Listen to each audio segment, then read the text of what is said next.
What's going on YouTube? It's your boy Cam, the sports guy, and you seen the title of the video.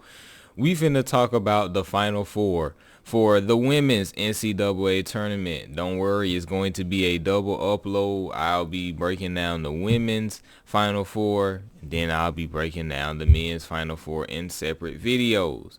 But we always usually start with the men.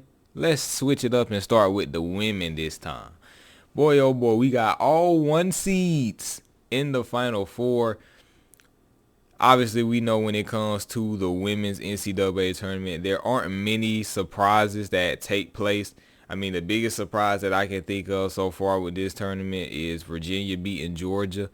Obviously, that busted a lot of people's brackets because Virginia was, a 10 seed. But other than that, it hasn't really been no other crazy upsets. You know what I'm saying? Going into the tournament, if you looked at, the bracket, if you went just based off of seeding, more times than not, you were going to be right for this tournament. Obviously, teams like Notre Dame, they made a good run with Hannah Hidalgo. She got them to the Elite Eight. Well, led them to the Elite Eight. Obviously, it wasn't just her on the team.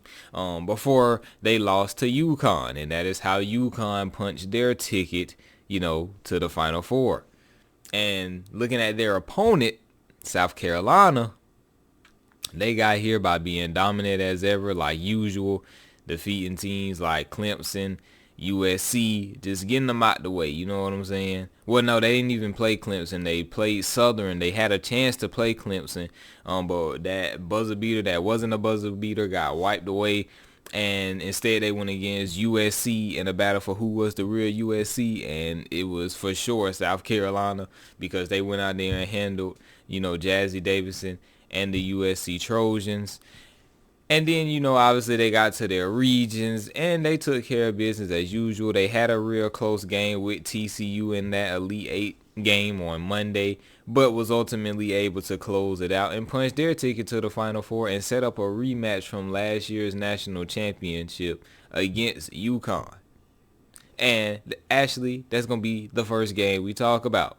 Now, like I just stated, this is a rematch of last year's national championship game where UConn straight up gave belt to South Carolina. Y'all know I love Dawn Staley. She's for the culture. I love her. But they got belt last year, both times against Gino Auriemma and the UConn Huskies. They got blown out by them on Valentine's Day in South Carolina, and then they got blown out in the national championship game. Now, obviously, these are two different teams. Last year, UConn had a three-headed monster with Paige Beckers, Azzi Fudd, and Sarah Strong. That's a very, very hard trio to defeat. So it's not really a surprise as to why UConn won the national championship and why South Carolina, got blown out and got handled, even though we already know how good South Carolina is. And, also, again, shout out to Dawn Staley. This is their sixth straight appearance in the Final Four. Great success down there in Columbia, South Carolina. But going into this game is going to be real interesting. UConn, they will no longer have Paige Beckers. South Carolina, they have another year to right their wrongs from last season. Obviously, it's a different season. You don't want to be taking in previous moments from past seasons into this current one, especially, with it being win or go home, and this is your chance to punch your ticket to the national championship game.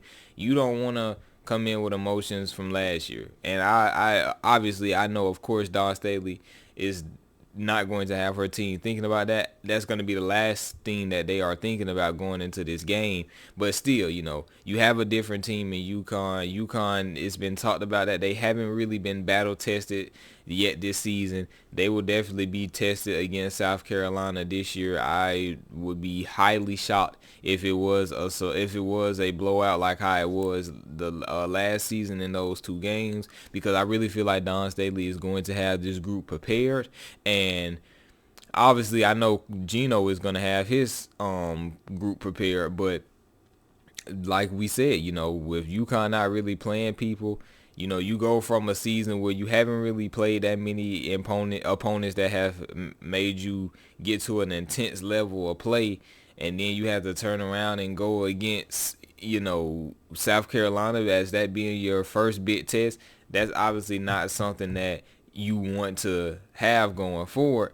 But I really think this is going to be a good game. Obviously, my favorite, I'm gonna get into the next game. They're the sneak peek. They in the next game. If you watch the previous video, you know who they are.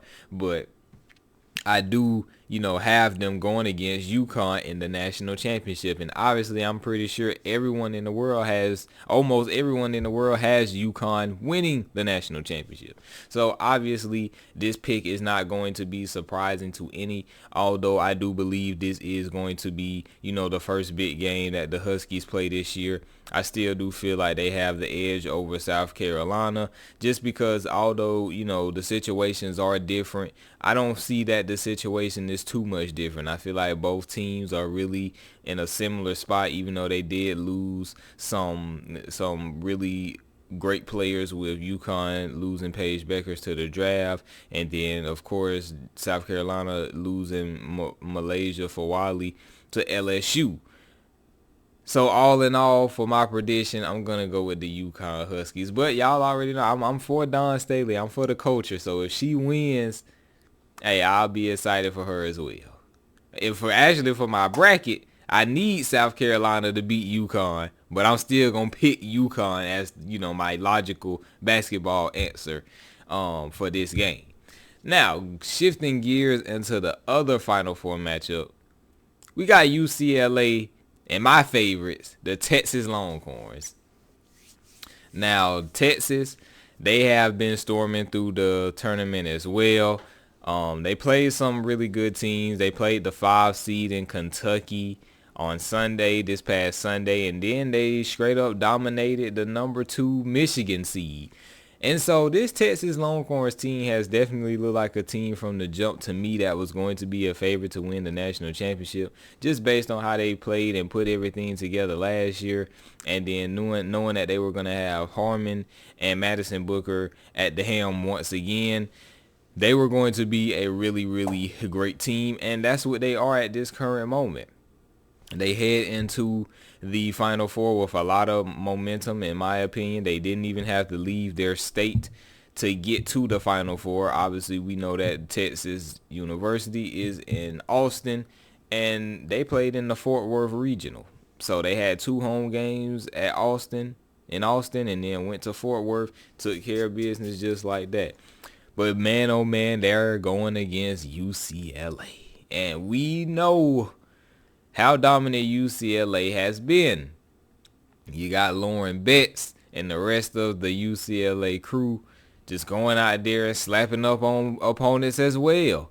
They were very dominant getting to the Final Four. They blew out teams like Minnesota, who I thought could have had a possibility to upset them. They blew out just now to get to the Final Four. They took care of Duke, I believe. The UCLA, they are a really, really great team. I felt like going into the tournament, they had the toughest path to get to the Final Four.